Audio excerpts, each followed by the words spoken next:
तो बाद में तो भजन करना ही करना है ना। लेकिन माया हमको ठग रही है, भगवान हमको ठग रहे हैं। हम लोग बिजनेस करते हैं ना, तो हम क्या बोलते हैं, मैंने आज इतने लोगों को ठग दिया, बोलते हैं ना। लेकिन गीता में भगवान कहते हैं छलस्य छलयताम अपि, हे संसार के जीवो, तुम लोग दूसरों को ठग रहे हो, लेकिन मैं तुमको ठग रहा हूं। तुमको 84 लाख योनियों में मैं घुमा रहा हूं। इसलिए सतर्क रहो, हमेशा आंख खुली रखो। जो ट्रेन चलाता है ना, वो रात को भी आंख खुली रखता है। इसलिए ट्रेन के ड्राइवर है ना, खड़े खड़े ड्राइविंग करते हैं, मालूम है? आप लोगों ने देखा है, जो ट्रेन चलाने वाले होते हैं ना, वो खड़े खड़े करते हैं, इसलिए उसको नींद नहीं आती है। और बारी बारी पे दो दो ड्राइवर होते हैं, वो ट्रेन चलाते हैं। वैसे हमको भी सतर्क रहना चाहिए। एक साधारण ट्रेन चलाने के लिए कितना सतर्क होते हैं, तो हमको तो भगवत धाम जाना है ये गाड़ी को लेकर, तो कितना सीरियस बन के भजन करना पड़ेगा, बताओ। अगर सीरियस होकर अगर हमने भजन नहीं किया, तो और एक बार जन्म लेना पड़ेगा, और 100 बार जन्म लेना पड़ेगा, इसकी कोई गारंटी नहीं है। भरत महाराज की आसक्ति हरण में रह गई, और हरण है ना, हरण का बच्चा, वो तो गायब हो गया, गुम हो गया। और महाराज भरत हरण की आसक्ति में उनका शरीर का अंत हुआ, और कहते हैं यम यम वापि स्मरण भाव तज्जन तंते कलेवरम। जीवन के अंत समय में आपकी मति जहां पर होगी, उसी जगह पर आपको जन्म मिलेगा। भरत महाराज की मति कहां पर थी? हरण में थी, तो दूसरा जन्म उनको हरण का मिला। और हमारी मति भी अगर किसी की मति स्त्री में है, तो उसको दूसरा जन्म भगवान स्त्री का देंगे, और किसी का पुरुष में आसक्ति है, तो उसको दूसरा जन्म पुरुष का मिलेगा। और पशु की तरह अगर जीवन जिया, तो पशु ही बनेगा। इसलिए जीवन में ये सब चीजों को याद रखिए, और सतर्क रहकर हमारा भजन करो, भक्ति करो। भरत महाराज दूसरे जीवन में उसी जगह पर पर्वत की पहाड़ी के नीचे हरण का जन्म मिला, लेकिन हरण के शरीर में भी उनको पूरा याद था कि मैं पहले के जन्म में कौन था। इस प्रकार से भरत महाराज पश्चाताप करने लगे हरण के शरीर में, और भगवान से प्रार्थना करने लगे कि भगवान मुझे मनुष्य का अवतार दो, जो हमको मिला है, मुझे मनुष्य का अवतार दो, क्योंकि मनुष्य शरीर में भगवान की प्राप्ति होती है। तब भरत महाराज के ऊपर भगवान ने कृपा किया, और तीसरा जन्म मनुष्य का मिला, ब्राह्मण परिवार में। लेकिन जैसे ही जन्म हुआ, तीसरा जन्म, बचपन से एक भी शब्द नहीं बोलते थे, मूंगा, मौन रहते थे, एक शब्द नहीं बोलते थे। और बोलना है तो क्या बोलते थे? भगवान का नाम, हरि का नाम लेते थे। तो हम पूरा दिन तो मौन नहीं रह सकते हैं, लेकिन एक दिन हमें मौन रहना है, एकादशी के दिन। तो आज की कथा में संकल्प लेना है कि हम हर एकादशी को क्या करेंगे? मौन मतलब भगवान के नाम का जाप कर सकते हैं, लेकिन संसार के विषय की कोई भी बात नहीं करना है, ऐसा संकल्प लेना चाहिए। और 7 दिन की कथा में है ना, जब पूरी होगी ना, तो मैं आपसे संकल्प सबसे करवाऊंगा कि आप संकल्प करोगे, आप क्या करोगे, क्योंकि आपको मुझे कुछ देना तो पड़ेगा ना।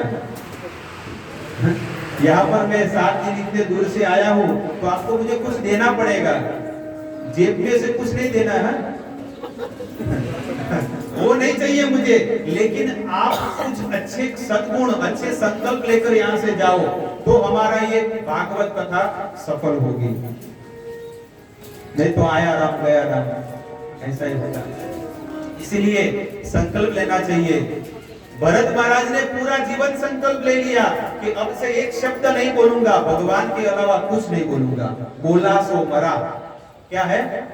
इस संसार का एक भी शब्द बोला तो बोला सो मरा। 8 बड़े बड़े भाई थे, सब लोग बोलने लगे, रे ये तो गूंगा है, बोलता नहीं है, अरे ये तो सुनता भी नहीं है, बधिर है, बहरा है, अरे ये तो जड़ है, इसलिए इसका नाम क्या रखो? जड़ भरत। जड़ जैसा मतलब पागल है, मूर्ख है, इसको जड़ भरत। और हमको कोई बोलेगा तो हम तो पागल है, और पागल को बोलेंगे ना तो हमारा तो लेकिन जड़ भरत इतने बुद्धिशाली, तेजस्वी, विद्वान व्यक्ति थे, लेकिन उनको सब लोग जड़ भरत ही बोलते थे, लेकिन एक शब्द भी नहीं बोलते। बड़े बड़े भाई लोग बोलने लगे कि अब इसका क्या किया जाए, ये कुछ काम का नहीं है, सैंपल है, घर पे रहता है बैठा, फोकट का खाना खाता है। तो सभी लोगों ने निर्णय किया इसको एक काम करो, खेत में बना दो। क्या बनाते हो उसको? पुतला बोलते हैं ना, क्या पुतला ही बोलते हैं। हमारे गुजराती में चाड़िया बोलते हैं, चाड़ियो गुजराती, सब गुजरात में चाड़िया बोलते हैं। तो इसको पुतला बना दो।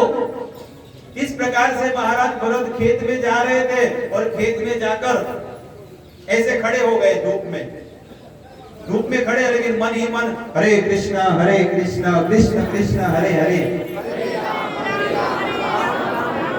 भजन करने लगे। और गाय आने लगी, कुत्ते आने लगे, बैल आने लगे, सब लोग आके वो खेत में सब उसका अन्न खाने लगे। लेकिन महाराज भरत किसी को बोलते ही नहीं थे, बोलते और खाओ। राम जी की चिड़िया, राम जी का खेत, खाओ रे चिड़िया भर भर पेट। इसमें मेरा कहाँ है? तो राम जी का है, भगवान का है, खा रहे थे। और रात को बहुत सुंदर भजन करते थे, कीर्तन करते थे। तब कहते हैं कि महाराज भरत रात दिन कीर्तन करते रहते थे और खेत में रहकर, और जब खेत में है ना उनके बड़े भाई है ना, उनके लिए भोजन लेके आते थे। लेकिन कौन सा भोजन? सब परिवार में 40-50 मेंबर जो लोग जूठा छोड़ते थे ना, वो एक बर्तन में रखकर वो भरत महाराज को देते थे। ये पूरे पृथ्वी के राजा भरत है ना, उनका जीवन बताइए। हम किसी का जूठा खाएंगे? लेकिन आज 50 मेंबर उनके घर में जो लोग है ना, ये सबका आधा रोटी, थोड़ा सब्जी, थोड़ा चावल, थोड़ा दाल, ये सब एक में करके भरत महाराज खाते थे। बताओ, लेकिन एक शब्द भी नहीं बोले, क्योंकि मुझे इसी जीवन में भजन करके प्रभु की प्राप्ति करना है। ऐसा सीरियस बन के अगर हम भजन करेंगे तभी हमें भगवान की प्राप्ति होगी। तब कहते हैं कुछ डाकू लोग आए, कुछ कहते हैं ना कि कोल भील के जो जंगल में रहने वाले आदिवासी लोग होते हैं ना, वो वहां पर आए। कहते हमारे माता को, हमारे देवी को आज नर बलि देनी है, तो कोई व्यक्ति को पकड़ के लेके आओ। तब यहाँ पर जड़ भरत पुतला बन के खड़े थे, उनको उठा कर ले दिया, चलो हमारे साथ, चलो नहा लो, तो नहा लिया, कपड़े पहनो नए तो नए, बोलो कोई इच्छा है, बोलो कोई इच्छा नहीं है, चलो यहाँ पर झुक जाओ। और जैसे झुक गए और जैसे ही बलि देने के लिए जा रहे थे तलवार से, तो जैसे ही गले में यहाँ तक वो तलवार पहुंची, उसी समय मूर्ति फट गई और मूर्ति में से देवी प्रकट हो गई और उनके भक्तों को मूर्ति ने मार डाला। देवी माता ने, महाकाली ने मार डाला और महाराज भरत के चरणों में गिर गई और कहा कि मेरे भक्त जो देवी पूजक है ना, कि मेरे भक्तों को ये पता नहीं है कि देवी कैसे प्रकट होती है, कैसे प्रसन्न होती है। सब लोग पशु की बलि देते हैं, नर की बलि देते हैं, लेकिन कहते हैं कि कलयुग में 5 चीज वर्जित है।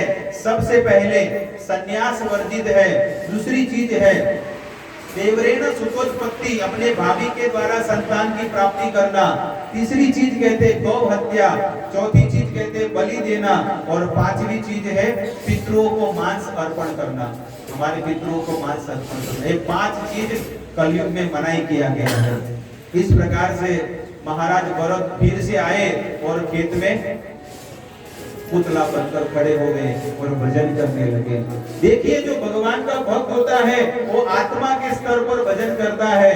जैसे महाराष्ट्र में पंढरपुर कितने गए हैं? पंढरपुर कोई नहीं गया। कौन गए? पंढरपुर कोई नहीं गया।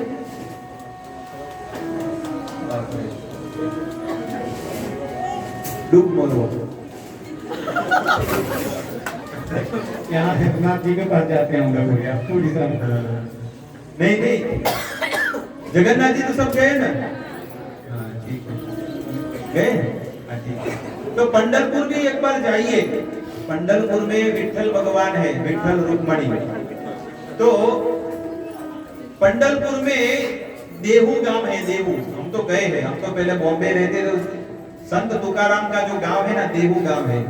तो संत तुकाराम वहां पर रहते थे और उनकी पत्नी बहुत कर्कशा थी। कर्कशा मालूम पड़ता है? बहुत गुस्सा करने वाली। बार बार उनको टोकती रहती थी, तुम निठल्ले हो, कुछ काम धंधा नहीं करते, बस पूरा दिन हरे कृष्ण हरे राम, बस और कुछ आता नहीं।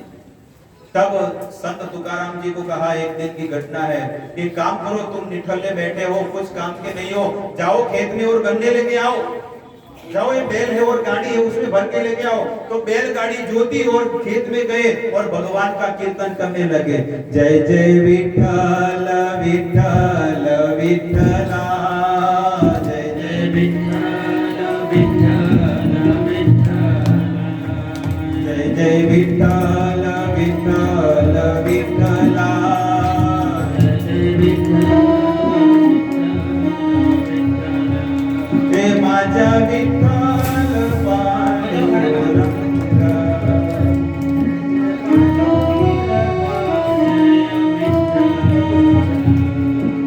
विठ्ठल विठ्ठल विठ्ठला पांडुरंग विठ्ठला, विठ्ठल विठ्ठल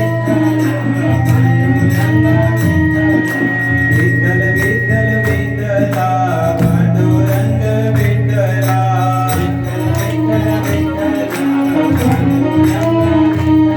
हे विठ्ठल विठ्ठल विठ्ठला पांडुरंग विठ्ठला,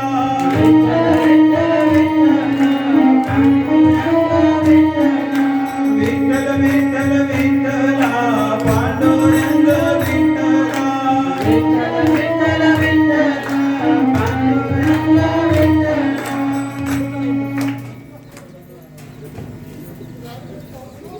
इस प्रकार से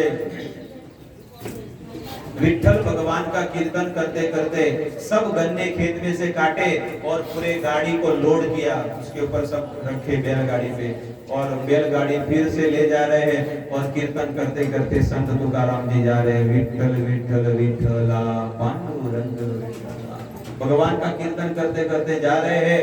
और उसी समय सब बच्चे लोग आए और बच्चे लोग का, ए तू क्या बोलते हैं, तू क्या, सम्मान के साथ नहीं बोलते, तुकाराम जी एक गन्ना दीजिए, ऐसा नहीं, ए तू क्या, एक गन्ना दे, उस महाराष्ट्र भाषा में क्या कहते हैं, उस कहते हैं, उस, एक उस दे।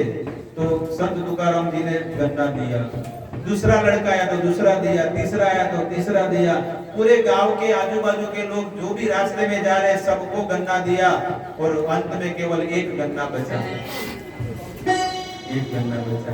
और जैसे ये गन्ना है ना, वो घर पे लेके गए, उनकी पत्नी ने कहा कि आपको गन्ना ले जाने के लिए कहा था, हाँ प्रिय में लाया तो था, लेकिन रास्ते में सब लोगों ने मांगा तो सबको एक एक दे दिया, ये लो अभी एक बचा है, एक बचा है। तो उसकी पत्नी को तो इतना गुस्सा आया, एक गन्ना लिया और संत तुकाराम को जोर से पीछे मारा, और जोर से मारा, एक गन्ने के क्या हो गए, दो टुकड़े, बंद करो क्या। और संत तुकाराम दो उनकी पीठ पे मारा ना, तो दो टुकड़े हो गए। और संत तुकाराम ने कहा, देखो भाग्यवान, गन्ना एक था, खाने वाले दो थे, लेकिन भगवान की कितनी कृपा हो गई, देखो एक तुम खाओ एक मैं खाओ। ऐसा कोई पत्नी अपने पति को ऐसा मारेगी तो क्या होगा, कोर्ट में जाएगा, केस के नहीं जाएगा, बताओ। लेकिन संत तुकाराम ऐसा नहीं बोले, बोला भगवान की कितनी कृपा है, बताओ, खाने वाले दो थे, गन्ना एक था, लेकिन तुमने मुझे मारा तो दो हो गए, एक तुम खाओ एक मैं खाओ, सही अन्नामृत पाओ, राधा कृष्ण गुण गाओ। इस प्रकार से संत तुकाराम का जीवन, इसलिए कहते हैं कि जो भजन करता है वो आत्मा के स्तर पर रहता है। और बहुत सारी कथाएं हैं, लेकिन समय के अभाव से मैं नहीं कह रहा हूं। और अलग अलग ग्रहों का वर्णन करते हैं। और उसके बाद सुखदेव गोस्वामी 26वें अध्याय में नरक का वर्णन करते हैं। और नरक का वर्णन करते कहते हैं, ऊर्ध्वं गच्छति सत्वस्था, मध्ये तिष्ठति राजसा, जघन्य गुण वृत्तिस्था, अधो गच्छति तामसा। भगवान भी अर्जुन को कहते हैं कि जो अच्छे कर्म करते हैं ऊपर के लोक में जाते हैं, जो रजोगुणी कर्म करते हैं वो इस संसार में ही रहते हैं, और जो तमोगुणी कर्म करते हैं वो नरक में जाते हैं। इसलिए हे परीक्षित महाराज, मैं आपको नरक का वर्णन करता हूँ कि कैसे कैसे कर्म करके कैसे कैसे नरक की प्राप्ति होती है। अगर हमारे जीवन में हम ऐसा कर्म करेंगे तो हमारे जीवन में भी ऐसा होगा, गारंटी के साथ। जान लीजिए, सबसे पहला कुंभीपाक नरक। हे परीक्षित, जो व्यक्ति मांस खाता है या प्याज लहसुन भी खाता है, जो मांसाहारी व्यक्ति है, उसको गरम गरम तेल में वो व्यक्ति को डाल दिया जाता है, गरम गरम तेल में। जो नॉनवेज खाता है, मांस मछली अंडा जो भी खाते हैं, ऐसे मांसाहारी व्यक्ति जो मांस खाते हैं अपने जीवन में, उस व्यक्ति को गरम गरम तेल में डाल देते हैं और उस नरक का नाम है कुंभीपाक। जो व्यक्ति पर स्त्री गमन करता है, पराई स्त्री और पराई पुरुष के साथ गलत कर्म करता है, कहते हैं वो तप्त सूर्मी नरक में जाता है। तप्त सूर्मी, अरे कोई गलत विचार भी करेगा ना, वो भी उसकी ये दशा है, गलत दृष्टि अगर डालेगा, ये शास्त्र में बताया है। कहते हैं उसको गरम गरम लोहे की स्त्री होती है और बहुत गरम करते हैं लोहा, जब गरम करते हैं तो लाल लाल हो जाता है और उस व्यक्ति को उसके साथ आलिंगन किया जाता है, चाहे वो स्त्री हो चाहे पुरुष हो। आईपान नरक, जो नशा करते हैं, शराब ड्रग्स अफीम चरस गांजा सिगरेट तंबाकू गुटखा कुछ भी हो, ऐसे प्रकार के अगर जो नशे करते हैं तो कहते आईपान नरक। कहते गरम गरम लोहा, लोहा है ना, लोहा और शीशा, शीशु एक धातु है, उसको बहुत गर्म करते हैं टेम्परेचर पे, 300 डिग्री 200 डिग्री के तापमान पे गर्म करते हैं और जब लिक्विड हो जाता है तो गरम गरम ऐसा लोहा उसको पिलाया जाता है पानी और पूरा शरीर फट जाता है और ऐसे तड़प तड़प के वो मर जाता है नरक में। ये नरक में ऐसा ऐसा दुख मिलता है।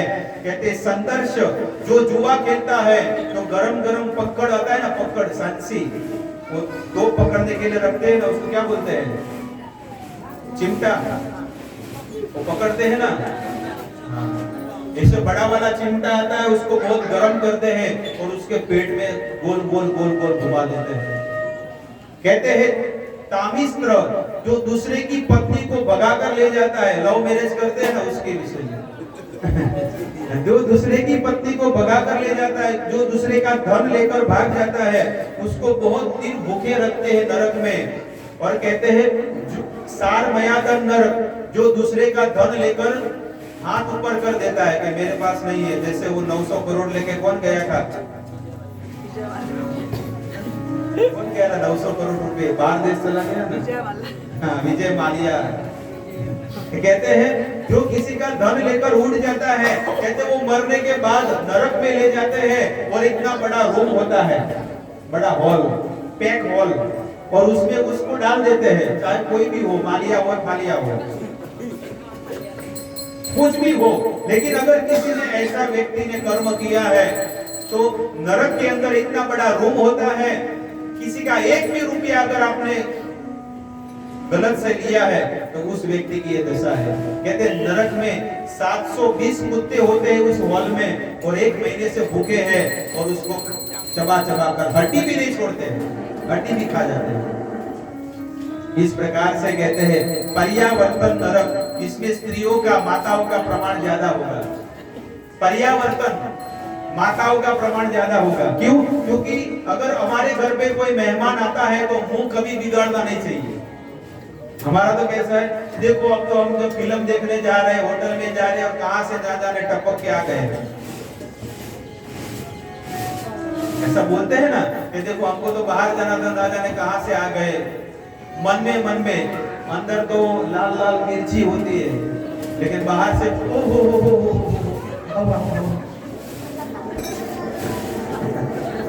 बाहर से तो मीठा मीठा बोलते हैं, लेकिन अंदर तो हरी मिर्ची जो छोटी छोटी आती है ना, इतना गर्म गुस्सा आता है, कहां से आ गया, कहां से टपका। फिर भी क्या करते, उसको बिठाते और चाय पानी करा के बोलता है ठीक है हमको भी बाहर जाना है। तो कहते हैं पर्यावर्तन नरक, जो अतिथि का सत्कार नहीं करते वो नरक में जाने के बाद गीध और बड़े बड़े कौवे और जो बड़े बड़े जानवर है ना, वो उनको घूरते रहते हैं।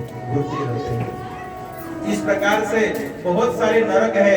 कहते हैं मनुष्य जीवन प्राप्त करके मनुष्य जीवन प्राप्त करके अगर वो भगवान का भजन नहीं करता है, भक्ति नहीं करता है, तो उसे वैतरणी नदी में डाल दिया जाता है। वैतरणी नदी है, और वो नदी कौन सी चीज से बनी है? कहते कफ, पित्त, मल, मूत्र, मज्जा, बाल, ये सब चीजों से बनी हुई वो नदी है, और उसमें उसको डाल दिया जाता है। और वो किनारे पे आएगा तो डंडा मार मार के उसको उसी में डालते हैं। बस इसको कहते हैं वैतरणी नदी। और उसमें जो व्यक्ति मनुष्य जीवन प्राप्त करके भगवान का भजन नहीं किया है, उसको उसमें डालते हैं।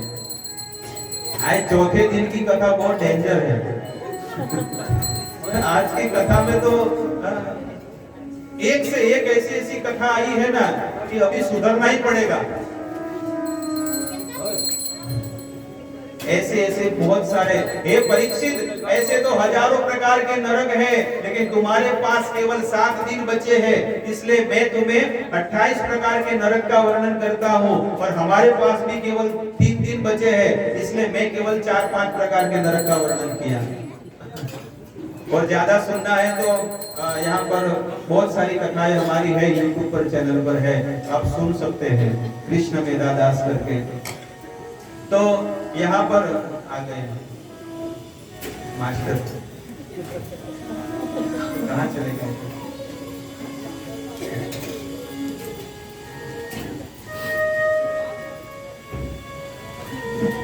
इस प्रकार से जब 28 प्रकार के नरकों का वर्णन किया तो परीक्षित महाराज कांपने लगे, और परीक्षित महाराज सोच में पड़ गए। परीक्षित महाराज का हृदय कांपने लगा। ये संतों का हृदय ऐसा होता है, संत हृदय नवनीत समाना, संत हृदय नवनीत समाना,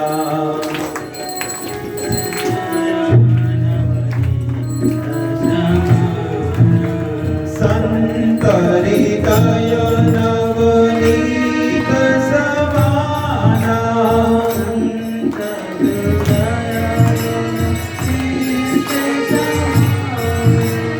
संत हृदय नवनीत समाना।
संतों का हृदय ऐसा होता है, संत हृदय नवनीत समाना। परीक्षित महाराज ने जब ऐसे 28 प्रकार के नरकों का वर्णन जब सुना, तब उनका हृदय कांपने लगा और कहने लगा, सुखदेव जी कहने लगे, परीक्षित ने महाराज ने कहा कि इनमें से निकलने का कोई रास्ता है? ये तो सब लोग नरक में जाने के अधिकारी बन जाएंगे। तब सुखदेव जी कहते हैं, न चेति हेवा पचितिम यथा अस कृतस्य पुरिया मन उक्ति पाणी भी। अगर कोई अपने मन से, शरीर से और वाणी से अगर कोई पश्चाताप करे तो भी सब पापों से मुक्त हो जाएगा। लेकिन परीक्षित महाराज कहते हैं कि सब लोग संकल्प करते हैं, हरिद्वार जाते हैं और संकल्प करते हैं कि आज से हम चाय नहीं पिएंगे, आज से हम गुटखा नहीं खाएंगे, आज से हम सिगरेट नहीं पिएंगे। लेकिन जैसे अपने घर पे आएंगे तो फिर से चालू कर देते हैं। तो ऐसा संकल्प ऐसा क्या काम का है? इसलिए आप कोई अच्छा रास्ता बताइए। तब कहते हैं, ये तो मुझे ऐसा ही लगा, कश्चित निवर्तते भद्राज कश्चित तति तथा पुनः प्रायश्चितम अथो पार्थ मन्ये कुंजर सोचवत। कहते ये तो मुझे हाथी के स्नान जैसा लगा। थोड़ा सा इसका वॉल्यूम, मेरा वॉल्यूम थोड़ा बढ़ा हो जाएगा, जब तक विसल नहीं बजे तब तक थोड़ा थोड़ा बढ़ा हो। नहीं तो थोड़ा थोड़ा स्पीकर है ना आगे रखिए, कि यहाँ पर भी एक स्पीकर रख देना छोटा वाला। मुझे ऐसा लगता है कि आवाज कम आ रहा है, इसलिए मैं जोर से ज्यादा बोलता हूँ ऐसा। तो परीक्षित महाराज ने कहा कि ये तो हाथी के स्नान जैसा मुझे लग रहा है। कभी कभी लोग क्या करते, पाप करते, कभी पुण्य करते, कभी पुण्य करते, कभी पाप करते हैं। ये तो हाथी के स्नान जैसा है। आपने देखा हाथी का स्नान? तो जल में हाथी स्नान करता है, घंटों भर स्नान करके फिर अपने किनारे पे आता है और किनारे पे जो मिट्टी होती है अपने सूंड से अपने शरीर पे डाल देता है। ये सब लोग हरिद्वार जाते हैं, वृंदावन जाते हैं, सब भगवान के धाम में जाते हैं, कहते बस अभी तो भजन ही करना है, भक्ति करनी है, सब पाप छोड़ देना है। लेकिन जैसे ही अपने घर पे आए सब ऐसा काम चालू है कि नहीं? अभी कथा सुन रहे हैं 7 दिन, तो 7 दिन कथा सुनने से क्या होगा? वो जीवन में वैराग्य आएगा, लेकिन 7 दिन कथा सुनने के बाद फिर से वो छूट जाएगा। ऐसा ही हमारे जीवन में होता है। लेकिन भक्त हमेशा 24 घंटा 365 दिन हमेशा सतर्क रहता है एवरीडे, कि नहीं मुझे कैसे भी करके भगवान का भजन करना है, भक्ति करनी है। परीक्षित ने कहा ये विधि मुझे योग नहीं लगी। तब सुखदेव जी कहते हैं, ठीक है आपको ये योग नहीं लगी, तो और एक चीज मैं कहता हूँ।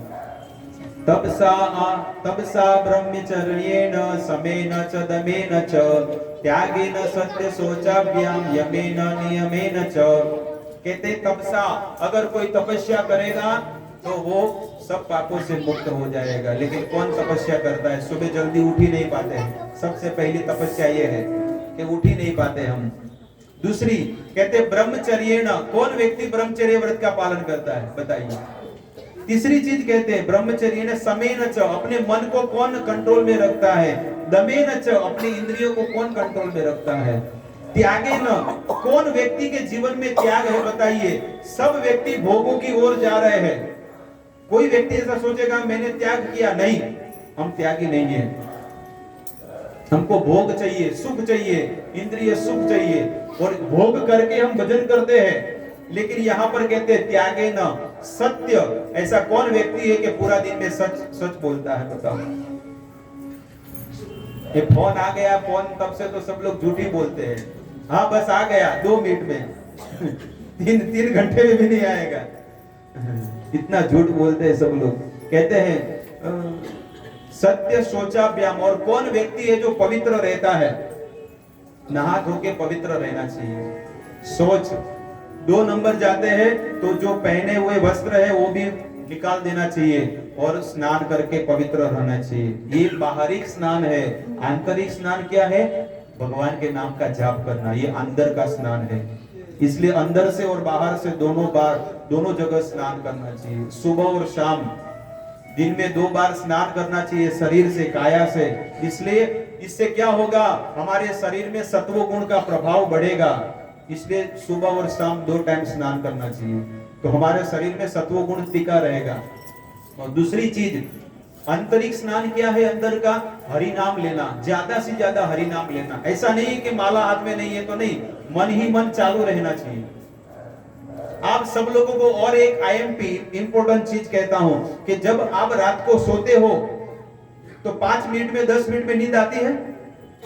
कम से कम 1 घंटा लगेगा आपको, कम से कम 1 घंटा, 1.5 घंटा, 2 घंटे लगते हैं। कभी कभी तो नींद ही नहीं आती है। बताओ, रात को 2-2 बजे तक कभी यहाँ करवटें बदलते रहे, कभी यहाँ पर, कभी यहाँ पर, कभी उल्टा, कभी सीधा, कभी किचन में जाएंगे, फ्रिज खोलेंगे, नाश्ता करेंगे, पानी पिएंगे, फिर जाके सोएंगे, तब थोड़ा सा नींद आएगी। तो सोते हैं तो आपको नींद नहीं आएगी, लेकिन आज से एक नियम ले लो कि जब सोते हो उस समय मन ही मन भगवान का नाम चालू करो। हरे कृष्ण कृष्ण कृष्ण हरे हरे, हरे राम राम राम हरे हरे। हम करीबन 18 साल से ये नियम का पालन कर रहे हैं डेली, और जो हम बोल रहे हैं, अनुभव कर रहे हैं, वो हम आपको बता रहे हैं व्यासपीठ से कि डेली आप आज से ये संकल्प कीजिए कि रात को सोते समय, भले आपके पास माला ना हो या प्लास्टिक का मशीन आता है ना, वो कुछ ना हो, लेकिन आप सोए हुए हैं और सीधा सोने का, तकिया नहीं लेना, सीधा सोना, तकिया नहीं लेना। अगर आपको सोना है तो लेफ्ट साइड आपका जो ये कौन सा है, लेफ्ट साइड के करवट पे सोना चाहिए, राइट साइड पे कभी नहीं सोना चाहिए। ऐसा बहुत सारे नियम है आयुर्वेद। तो लेफ्ट साइड पे सोना चाहिए, और सबसे अच्छा है सीधा सोना, स्ट्रेट। और तकिया कभी नहीं लेना, तो तकिया होता है ना सिरहाने रखते हैं, वो कभी नहीं लेना चाहिए, उससे ज्यादा नींद आएगी। इसलिए तकिया नहीं लेना, और दोनों हाथ और पैर थोड़े लूज रखने के, और बाद में आपको सोना चाहिए। और सोते समय आपको हरि नाम का जाप करना चाहिए। हरे कृष्ण कृष्ण कृष्ण हरे हरे, हरे राम राम हरे। कितने लोग करेंगे आज से? अरे वाह, ठीक है, पालन कीजिए। और आप देखिए, आपको 10 मिनट में है ना, 10 मिनट में आपको नींद आ जाएगी, एक माला करते करते, क्योंकि आपका मन उस माला में जाएगा। और अच्छी चीज में अगर आपका मन जाएगा तो नींद आपको तुरंत आएगी। लेकिन आप संसार के विषय में सोचते रहेंगे ना, तो 10 बजे सोए तो 11 बजेंगे, 12 बजेंगे, 1 बजेंगे, लेकिन नींद आपको नहीं आएगी। लेकिन प्रभु का नाम लेने में आपको शांति हो जाएगी, शांति आएगी। तो इस प्रकार से कहते हैं, त्याग और सोचाभ्याम पवित्र रहना चाहिए, अंदर से और बाहर से। इस प्रकार से परीक्षित महाराज ने कहा, ये विधि भी मुझे योग नहीं लगी, क्योंकि इनमें से कोई भी नियम का पालन करने वाला नहीं है, आप और बताइए। तब कहते, कर्म को कर्म से काटना, अपने कर्म से, बुरे कर्मों को कर्म से काटना चाहिए। तो कभी कभी क्या करते हैं लोग, पाप भी करते हैं और क्या करते हैं, पुण्य भी करते हैं। पाप भी करते हैं, पुण्य भी करते हैं।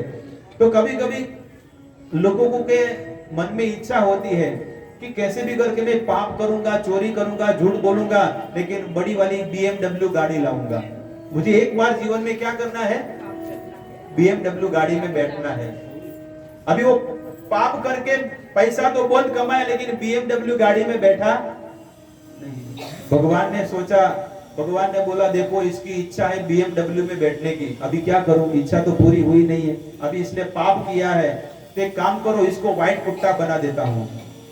दूसरे जीवन में क्या, व्हाइट कुत्ता बना दूंगा, और पैसे वाले के घर पे, वहां पे BMW में घूमेगा।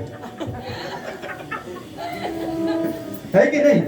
वो बीच में से विंडो खुलता है, उसमें से कुत्ता बाहर निकलता है। तो बेटा, तुझे BMW में बैठना था ना, ले तेरा शौक पूरा कर ले। और तूने ये, तुझे शरीर क्यों मिला व्हाइट कुत्ते का? क्योंकि तूने पाप किए थे BMW में बैठने के लिए। तो तेरी इच्छा तो मैंने पूरी की, लेकिन व्हाइट कुत्ता बनाकर, ये चीज है। इसलिए देखो, भारी से भारी साबुन जो होता है ना, वो सेठ का भी नहीं होगा, उसका वो कुत्ते का होता है, इतना भारी साबुन। उसके लिए पैकेट एक खाने का आता है ना, कम से कम 500 का आता है। आप मेडिकल में जाओ, कुत्ते का इतना पैकेट आता है खाने का, 500-600 रुपए का लगेगा। हमारे घर तो क्या है, वो जो आटा कितने का आएगा, 20 रुपए किलो। सबसे महंगा कौन खाता है, व्हाइट कुत्ता। तो भगवान यहाँ पर परीक्षित महाराज के, सुखदेव जी कहते हैं, कर्मों को कर्म से काटने से वो पाप से मुक्त होगा। लेकिन यहाँ पर कहते हैं, परीक्षित कहते हैं, ये भी बात मुझे योग नहीं लगी, आप बार बार गोल गोल गोल गोल घुमा रहे। सार चीज बता दो कि सार चीज मनुष्य जीवन का लक्ष्य क्या है। तब सुखदेव जी कहते हैं केचित केवल्या भक्त्या वासुदेव परायण अधम धुनवन्ति कात्सेन निहारीव भास्कर। केचित केवल्या भक्त्या, उसे क्या करना पड़ेगा? भक्ति, भगवान श्री कृष्ण की भक्ति करनी पड़ेगी। वासुदेव परायण, और वासुदेव नंद नंदन भगवान को समर्पित हो जाना पड़ेगा, फुल्ली सरेंडर, 100%। और आगे कहते हैं अधम धुनवंती कात्सेन। अभी सुबह सुबह क्या हो गया था? आज सुबह क्या हुआ था? धुआंसा, धुम्मस। और धुम्मस को अगर आप उसको निकालना चाहोगे तो आज ही आया, देखो कितने दिन के बाद। उसको धुम्मस को निकालोगे तो लकड़ी लेके जाओगे तो निकलेगा? अरे भाई जल्दी निकलो यहाँ से, नहीं। लेकिन उस धुम्मस को अगर निकालना है तो जैसे ही सूर्य प्रकट होगा उसी घड़ी सब पूरा धुम्मस नष्ट हो जाएगा। तो वैसे ही हमारे हृदय में करोड़ों जन्मों से पाप भरा हुआ है, लेकिन पाप को निकालने के लिए छोटे छोटे कर्म काफी नहीं है, उसके लिए हरि नाम लेना पड़ेगा। और जैसे ही आपके मुख से आप हरि नाम लोगे, आपके सब पाप जलकर भस्म हो जाएंगे और आपको शुद्ध प्रेम धन मिलेगा। हरे कृष्णा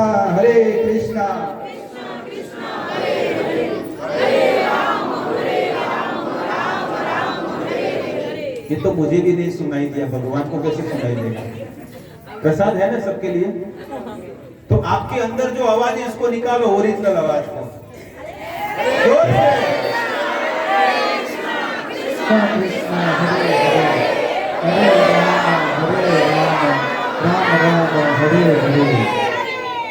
जोश आपके अंदर है, लेकिन जोश जगाने वाला आपको चाहिए, है कि नहीं? ऐसा उत्साहित भक्त आपको चाहिए।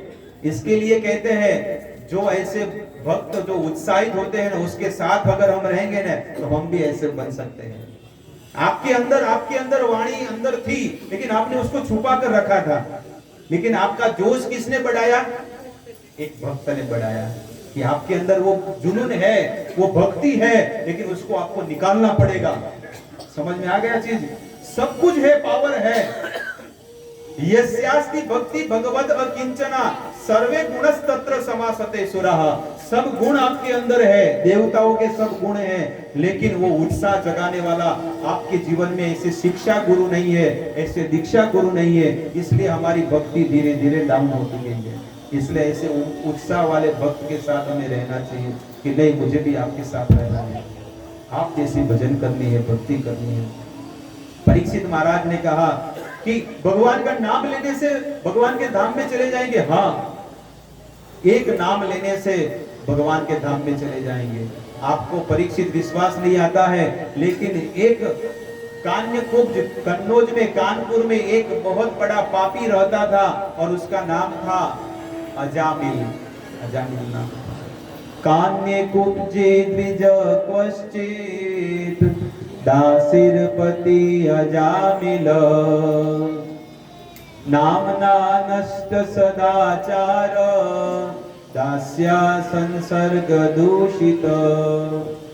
कान्यकुब्ज में एक अजामिल नाम का पापी व्यक्ति रहता था और एक दासी पुत्र, दासी के पास एक कहते हैं कि उल्टा स्त्री को अपने घर में लाया और अपनी सती स्त्री को घर से बाहर निकाल दिया। एक गलत दृश्य देखा उसने तो उसका पूरा जीवन खराब हो गया।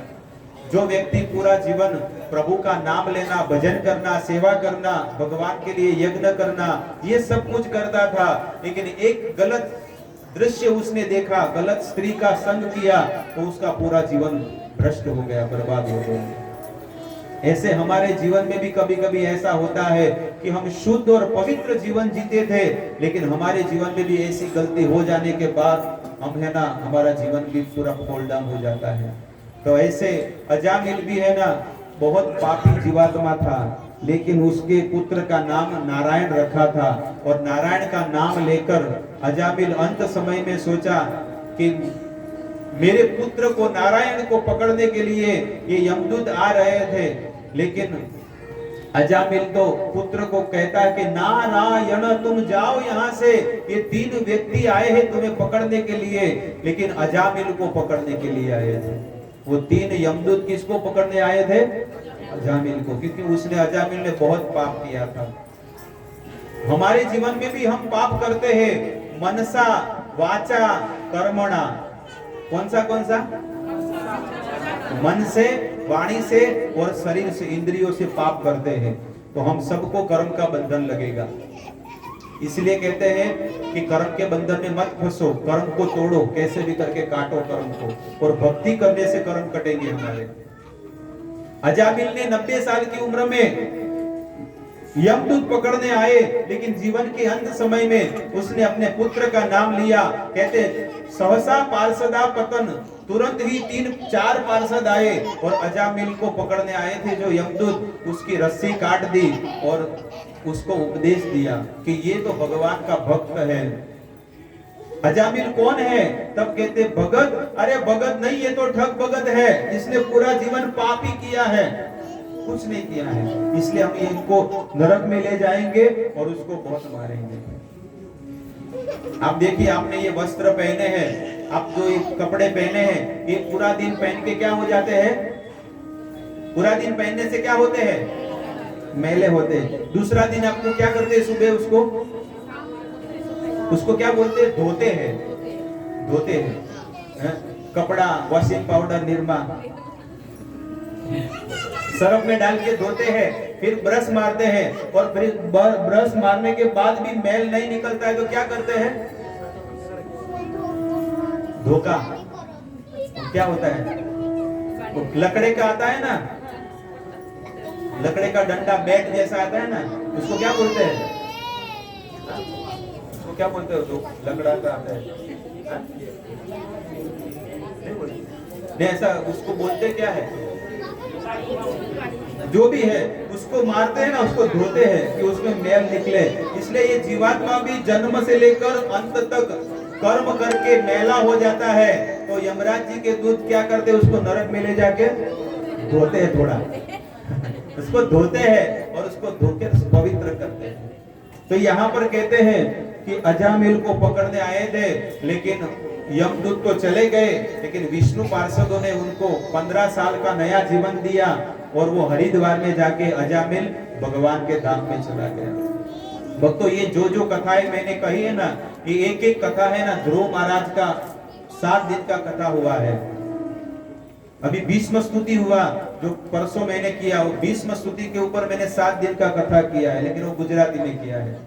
ध्रुव महाराज, भीष्म स्तुति, कुंती स्तुति, प्रहलाद चरित्र, अजामिल चरित्र, ऐसे बहुत सारे चरित्र है जो 7-7 दिन की कथा होती है, लेकिन ये 7 दिन की कथा मैंने आपको केवल 5 मिनट में कहा, खाली 5 मिनट में, क्योंकि और सारी कथाएं हैं।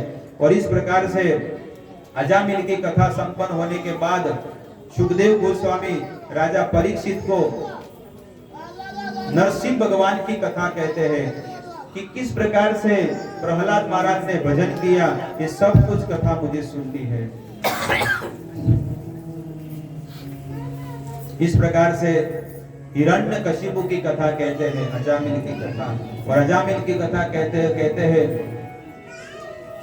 कि हे परीक्षित, हिरण्यकशिपु बहुत बड़ा पापी था और उसको पता चला कि मेरे भाई का भगवान ने वध कर दिया है। ये आवाज न करो, कब से कर रहे आवाज कर रहे। हिरण्यकशिपु ने 36,400 वर्ष तक तप किया। 36,400 वर्ष तक हिरण्यकशिपु ने तप किया, और तप करके जब घर पे आया तो पूरे ब्रह्मांड में तहलका मचा दिया। कहते जब तप करने गया तो कयातु गर्भवती थी, और कयातु है ना, नारद मुनि के आश्रम में गई और नारद मुनि को कहा कि आप मुझे आशीर्वाद दीजिए, जब तक मेरे पति देव घर पर नहीं आते तब तक मैं मेरे गर्भ को घर में धारण करूं। और प्रहलाद महाराज को नारद मुनि ने 36,000 वर्ष तक भागवत सुनाया था, यही भागवत 36,400 इयर्स। 36,400 वर्ष तक भागवत सुनाया और हिरण्यकशिपु ने ब्रह्मा जी को प्रसन्न किया।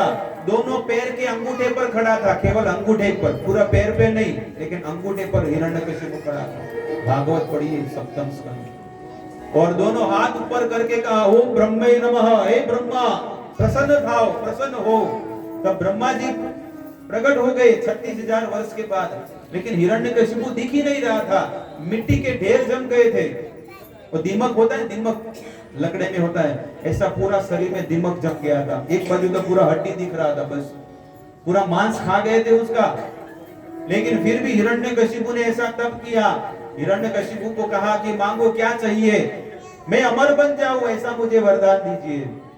तब ब्रह्मा जी ने कहा, मेरे पास 500 नहीं है और तू 1000 मांग रहा है। मेरे पास 100 रुपए भी जेब में नहीं है और तू 1000 रुपए मांग रहा है, कैसे मैं दूंगा? मैं खुद अमर नहीं हूं। गीता पढ़ रहा है कि नहीं? गीता पढ़ा है कि नहीं? गीता में लिखा है, आ ब्रह्म गुना लोका पुनरावर्तिनो अर्जुन। हे अर्जुन, एक ब्रह्मा से लेकर चींटी तक सबको पुनर्जन्म लेना पड़ता है। तो मैं भी एक बद्ध जीव हूं और कुछ मांग लो, ठीक है? मैं दिन में न मरूं, रात में न मरूं, मैं अस्त्र से न मरूं, शस्त्र से न मरूं, मैं मनुष्य से न मरूं, मैं जानवर से न मरूं, मैं धरती पर न मरूं, आकाश में न मरूं, मैं सांझ। इसलिए भगवान ब्रह्मा जी ने कहा, ठीक है, पूरा ये आपका कॉन्ट्रैक्ट पेपर है और मैं साइन कर देता हूं। और स्टैम्प पेपर पे ब्रह्मा जी ने साइन कर दिया।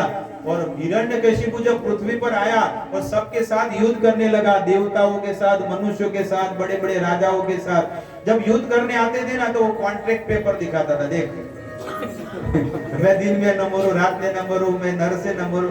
तो सब लोग क्या बोलते थे, माई बाप आपसे कौन युद्ध करेगा, आप तो आपके दास सेवक। इस प्रकार से अजय अमरा अमर पूरे ब्रह्मांड का राजा बन गया। लेकिन उसका एक लड़का हुआ जिसका नाम हुआ प्रहलाद महाराज। उससे भी 4 लड़के बड़े थे, लेकिन सबसे छोटा प्रहलाद था। लेकिन प्रहलाद महाराज बहुत सुंदर भजन करने लगे। बचपन से ही कुमार आचरित प्राज्ञ, क्योंकि गर्भ के अंदर ही उनके अंदर सब पूरा ज्ञान और भक्ति थी। प्रहलाद महाराज को स्कूल में भेजा, गुरुकुल में। अभी हॉस्टल, पहले का गुरुकुल था। तो गुरुकुल में भेजा और संड और अमर को कहा कि इसको ज्ञान दो। लेकिन वो तो स्कूल के अंदर गया और स्कूल के अंदर बच्चों को बुलाकर, जो रिसेस आता है ना, रिसेस ब्रेकफास्ट, उसमें आकर सबको बुलाया, बोलो आओ आओ, चलो हम लोग सब लोग मिलकर कीर्तन करेंगे। और कीर्तन करने लगा, हरे कृष्णा कृष्णा कृष्णा हरे हरे, हरे राम राम राम हरे हरे। इस प्रकार से कीर्तन करने लगा। और प्रहलाद महाराज ने सबको भक्त बना दिया और कहा, बचपन से भगवान का भजन करो। तो असुर बालकों ने कहा, नहीं हम तो बड़े होके करेंगे, अभी तो खेलने कूदने के दिन है। अरे बड़े होकर कैसे आप भजन करोगे, क्योंकि ये बंद करो, आवाज आ रहा है।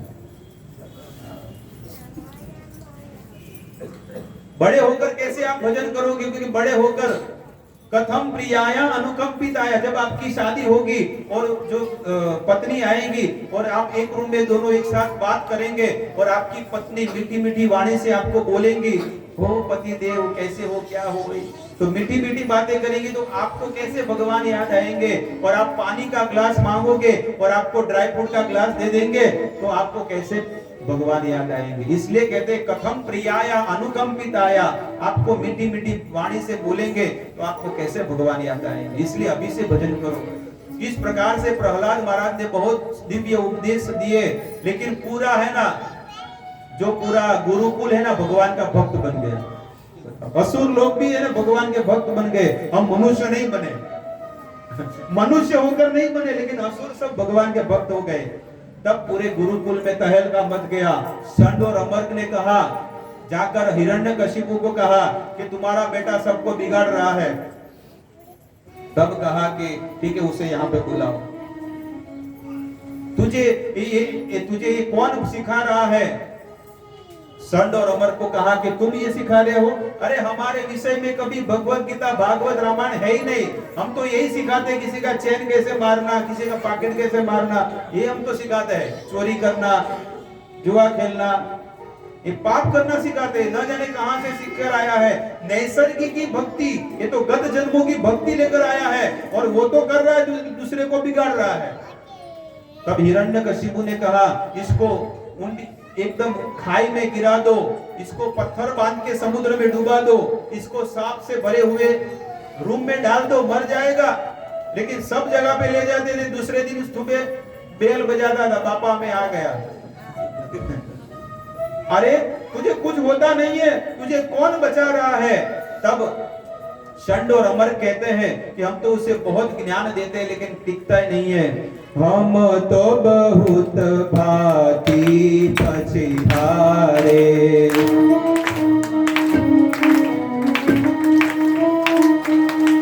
दीपक यो मंत्र जन चुरारे,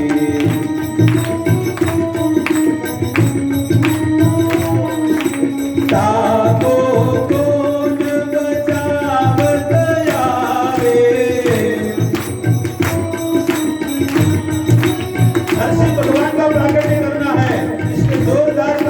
भगवान को प्रकट करना है। ताको कौन बचावत आवे,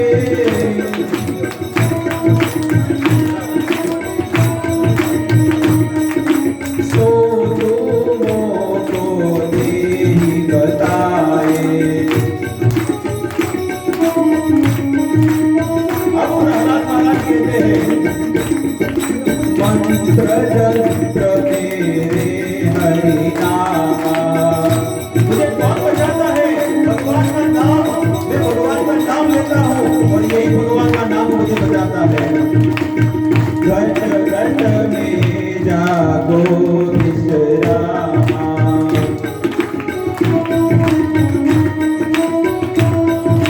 जहाँ तहाँ सोई करत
भगवान कहाँ पर है? प्रहलाद ने कहा यत्र तत्र सर्वत्र, मेरे भगवान सभी जगह पर है। हिरण्यकशिपु की दृष्टि उस खंभ में पड़ी, क्या इस खंभे में तेरे भगवान है?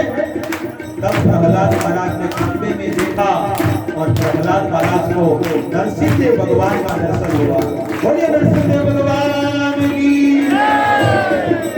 और इस प्रकार से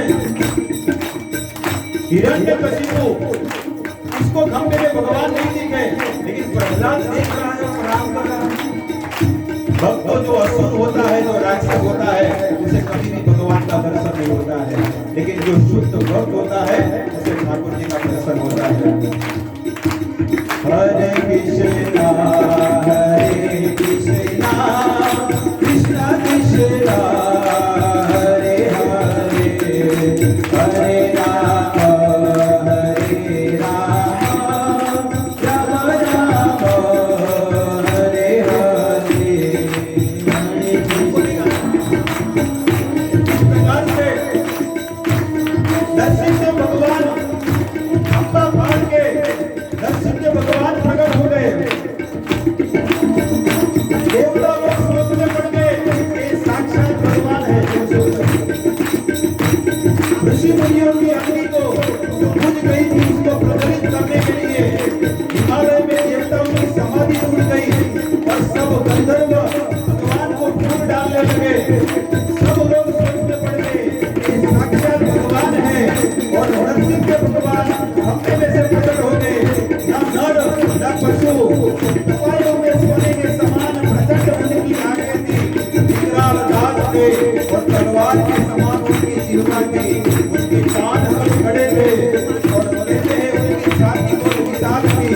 के नाभि जैसे हाथ में। इस प्रकार से सब देवता लोग प्रार्थना करने लगे और पृथ्वी डोलने लगी, आकाश डोलने लगा और भगवान का तेज इतना बढ़ने लगा। और उसी समय भगवान ने सोचा कि संध्या का समय हो गया है और यहाँ पर भी सभा में संध्या का समय हो गया है। और इस प्रकार से भगवान ने गदा लेकर हिरण्यकशिपु को मारने लगे और हिरण्यकशिपु भगवान को मारने लगा। दोनों आपस में लड़ने लगे, एक दूसरे के साथ संहार करने लगे। तब भयंकर युद्ध होने लगा और भगवान सोच में पड़ गए। हिरण्यकशिपु के मस्तक पर कीट दौड़ने लगे और हिरण्यकशिपु को जोर से गदा मारे और हिरण्यकशिपु को सर में से मुकुट गिरने लगा और हिरण्यकशिपु सोच में पड़ गया कि अब मेरे मृत्यु का समय निकट आ गया है। भगवान ने कहा, देख रे हिरण्यकशिपु, ये सत्य का समय है और मैं नर न पशु हूँ। इस प्रकार से भगवान ने कहा, मैं अस्त्र से न मरूं, शस्त्र से न मरूं, मैं तेरी नाखून से तुझे मार डालूंगा। और प्रहलाद हिरण्यकशिपु को गोद में बिठाया और भगवान ने दोनों हाथ से हिरण्यकशिपु की छाती फाड़ दी और अपने उसके हाथ से हार पहनने लगे। और इस प्रकार से सभी देवता लोग फूलों की वर्षा करने लगे। हरे कृष्णा कृष्णा कृष्णा हरे हरे, हरे राम राम राम हरे हरे।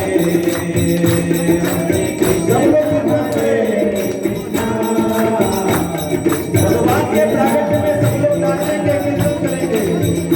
हरे राम राम हरे हरे। हरे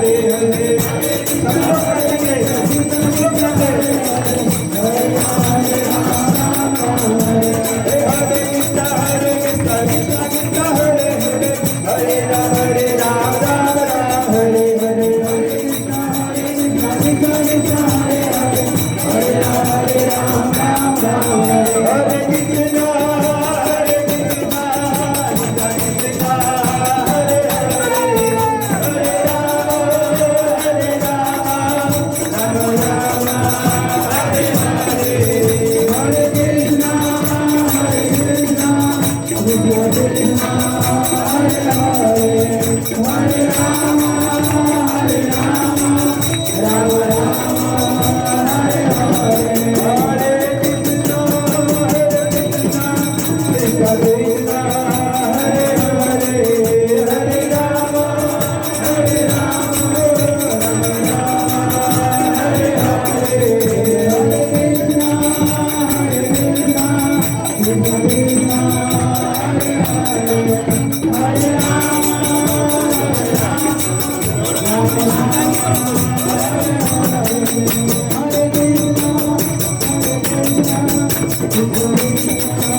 राधा